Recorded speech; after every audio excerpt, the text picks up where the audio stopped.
रहते हैं। तो हमारे शरीर में सोचो कितने लोग रहते हैं, बहुत लोग रहते हैं। इसीलिए इसका नाम है उत्तम नगर। कहते हैं ना उत्तम काया, कंचन काया, इसको कंचन काया भी लोग कहते हैं। इस उत्तम नगर में एक रहते हैं पंडित जी जिनका नाम है आत्मदेव, और वही आत्मदेव जो आत्मा है हमारी, वही पंडित जी है। ये आत्मदेव करते क्या है, हमारे शरीर में एक मन रहता है, और मन ऐसा है कि हमको इधर उधर भटकाता रहता है। और कभी कभी मन तो ये भी कह देता है कि देखो इसके पास कितना सोना है, अगर कहीं से चोरी करने का मौका मिल जाए तो चोरी कर ले, है ना। लेकिन वही शरीर में बैठे हुए आत्मदेव जो है आत्मा, वो तुरंत रोकती नहीं। ऐसा सोचना भी पाप है ना। ये भी रहते हैं, ये भी रहते हैं।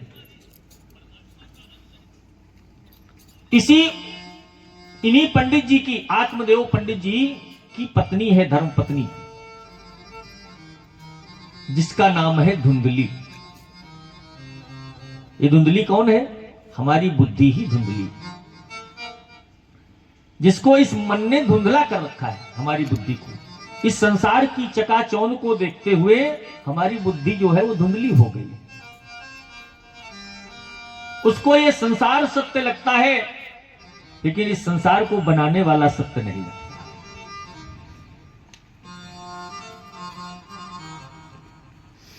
आत्मदेव पंडित जी बड़े पुजारी हैं, भगवान की सेवा करते हैं, पूजा करते हैं, लेकिन उसके ठीक विपरीत उनकी जो पत्नी है धुंधली, वो बिल्कुल पूजा पाठ नहीं करती। सुबह जब तक पंडित जी रहते हैं, देखो कुछ माताओं में ये गुण होता है, और ये बहुत ही लाखों में एक दो ही माताएं ऐसी हैं जो इतना बढ़िया गुण होता है उनमें, सब में नहीं होता। पंडित जी जब तक घर पे रहते हैं, पूजा पाठ करते हैं, तब तक तो इतना सहयोग उनका करती हैं, और सुबह से उठते ही उनके पैरों को धुल के वो जल पिएंगी, इतनी सेवा करेंगी। पंडित जी सोचते हैं हमारी धर्मपत्नी बड़ी अच्छी है।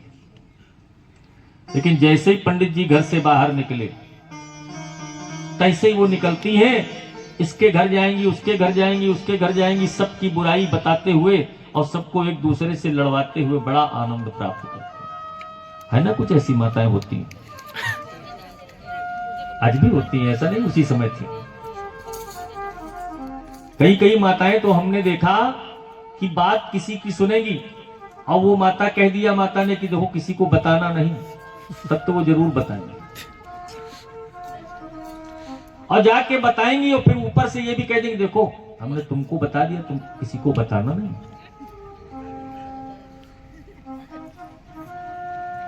ये विशेष कृपा है माताओं पर, ये सब में नहीं होती, कुछ माताओं में। यही कार्य धुंधली का, इधर से उधर करना, उधर से उधर करना। घर में सर्व साधन संपन्न है, सब कुछ है, लेकिन पंडित जी के कोई संतान नहीं, कोई संतान नहीं। और जिसके संतान नहीं होती उसके हृदय से पूछो क्या हो गुजरती है। कई कई बार तो ऐसे लोग मिल जाते हैं कि सुबह सुबह अगर निकल पड़ो तो वो लोग मुंह फेर के चले जाते हैं कि कहां से निसंतान का मुख देख लिया, कह देते हैं। बोले ये तो निर्वंशी है, इसका मुख देख लिया, आज दिन कैसा कटेगा, कह देते हैं। पूजा बहुत करते हैं पंडित जी, लेकिन उनके घर में तुलसी का जो वृक्ष है वो कभी हरा ही नहीं रहता, हमेशा मुरझा जाता है। यहां तक कि उनके घर में जो गाय है वो भी बांझ हो गई, कोई बच्चा या बछड़िया नहीं। पंडित जी बड़ा परेशान है।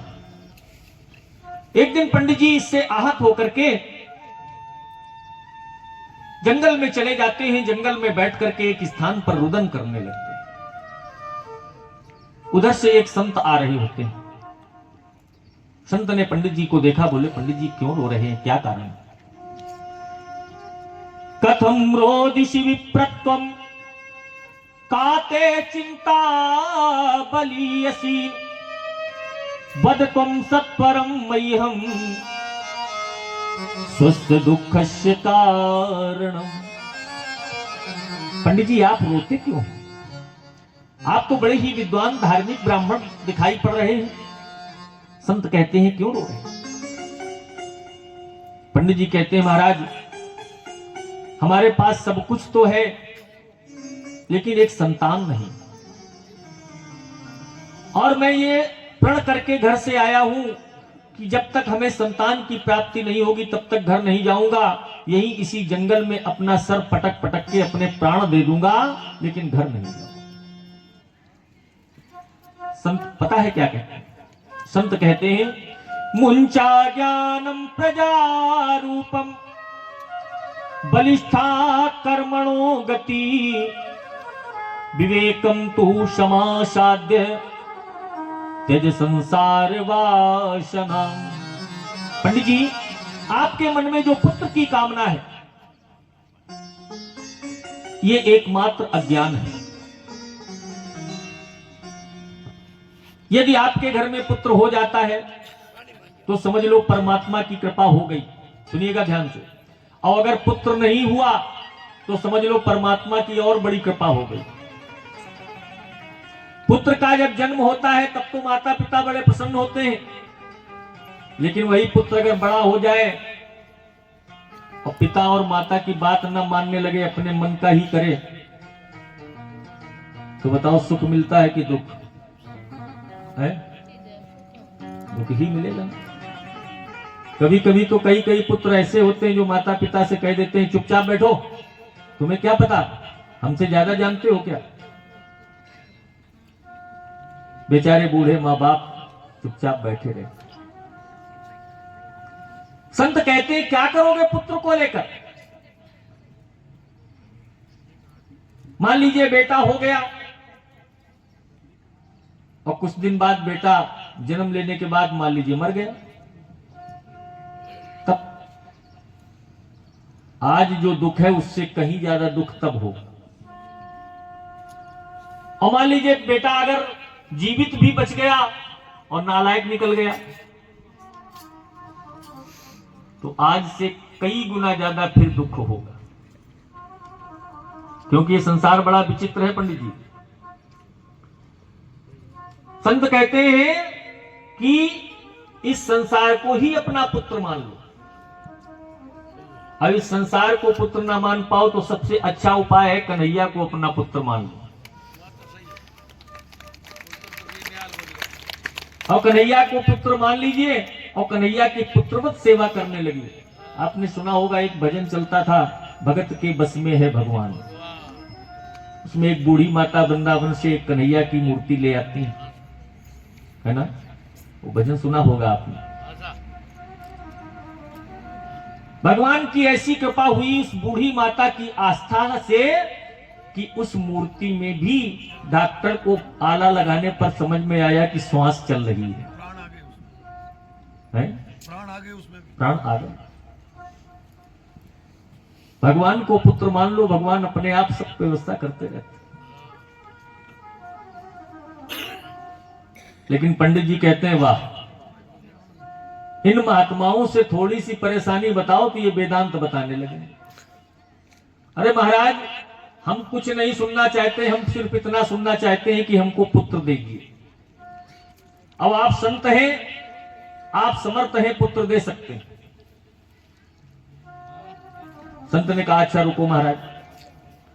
संत ने पंडित जी की मस्तक रेखा को देखा और मस्तक रेखा देख करके गणना की और गणना लगाते हुए उन्होंने कहा कि महाराज हमने तो आपके भविष्य में देखा है कि इस जन्म ही नहीं अगले 7 जन्म तक तुमको कोई संतान प्राप्त नहीं होगी। अब तो पंडित जी कहने लगे महाराज कुछ भी हो जाए, हम अपना सर आपके कदमों में पटक पटक के प्राण दे देंगे। हमारे प्राणों का जैसे ही बलिदान होगा तो ये दोष आपके ऊपर आ जाएगा। संत बोले अच्छा पाला पड़ा पंडित जी। इसीलिए कहा गया है संत हृदय नवनीत समान। नवनीत माने मक्खन। संत का हृदय बड़ा कोमल होता है, बड़े दयालु होते हैं संत। और ये संत की दया ही है जो आप लोग बैठ के भगवान की कथा सुनते। ऐसे गृहस्थ का कोई आदमी अपनी तरफ से इतना बड़ा बीड़ा नहीं उठाता है। लेकिन ये संत की एक कृपा है कि उन्होंने कहा जो होगा देखा जाएगा, लेकिन हमें यहाँ के भक्तों को भगवान की कथा सुना। ऐसा बीड़ा उठा लिया। ये क्या है? ये आपके ऊपर दया कर रहे हैं, आपको ज्ञान मिले, थोड़ा सा आपके जीवन में सत्संग मिले, जिससे यहां भी और वहां भी दोनों जगह आपको लाभ ही लाभ प्राप्त हो। ये संत की कृपा है।